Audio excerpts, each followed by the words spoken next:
and try to also just develop a good general knowledge. So you at least have like a rough lay of the land of the knowledge landscape. Like try to learn a little bit about a lot of things. Because you might not know what you're really interested in. How would you know what you're really interested in if you at least aren't like doing a peripheral exploration of broadly of the knowledge landscape? And talk to people from different walks of life and different industries and professions and skills and occupations. Like just try learn as much as possible. Man's search for meaning. Isn't the whole thing a search for meaning? Yeah, what's the meaning of life and all, But just generally, like I said, I would encourage people to read broadly in many different subject areas, and then try to find something where there's an overlap of your talents and what you're interested in. So people may be good at something, or they may have skill at a particular thing, but they don't like doing it. Mm-hmm. So you want to try to find a thing where that's a good combination of the things that you're inherently good at, but you also like doing. And reading is a super fast shortcut to figure out where are you both good at it, you like doing it, and it will actually have positive impact. Well, you got to learn about things somehow. So reading a broad range, just really read it. At one point when I was a kid, I read through the encyclopedia. So that was pretty helpful. And there are also things I didn't even know existed. A lot, so obviously. And it's like as broad as it gets. Encyclopedias were digestible, I think,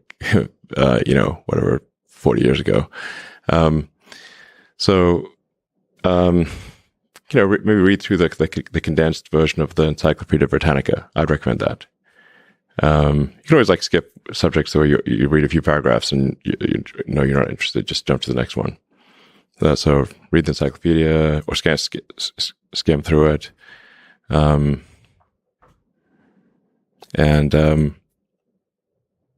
I put a lot of stock and certainly have a lot of respect for someone who puts in an honest day's work to do useful things. And just generally to have not a zero-sum mindset, or have more of a grow the pie mindset. If you sort of say when we see people perhaps including some very smart people kind of taking an attitude of doing things that seem morally questionable, it's often because they have at a base sort of axiomatic level a zero-sum mindset, and they, without realizing it, they don't realize they have a zero-sum mindset, or at least they don't realize it consciously. And so, if you have a zero-sum mindset, then the only way to get ahead is by taking things from others. If the pie is fixed, then the only way to have more pie is to take someone else's pie. But this is false. Obviously, the pie has grown dramatically over time, the economic pie. So in reality, you can have so overuse this analogy. You can have there's a lot of pie. Yeah, pie is not fixed. Yes.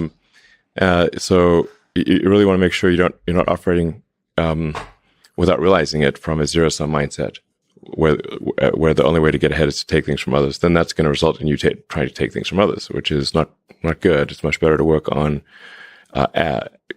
adding to the economic pie. Creating, like I said, creating more than you consume, doing more than you, So that's a big deal. I think there's a fair number of people in finance that do have a bit of a zero-sum mindset. I mean, it's all walks of life. I've seen that. One of the reasons Rogan inspires me is he celebrates others a lot. There's not creating a constant competition. There's a scarcity of resources. And what happens when you celebrate others and you promote others, the ideas of others, it actually grows that pie. I mean, the resources become less scarce. And that applies in a lot of kinds of domains. It applies in academia, where a lot of people are very see some funding for academic research is zero sum. And it is not. If you celebrate each other, if you get everybody to be excited about AI, about physics, about mathematics, I think there'll be more and more funding, and I think everybody wins. Yeah.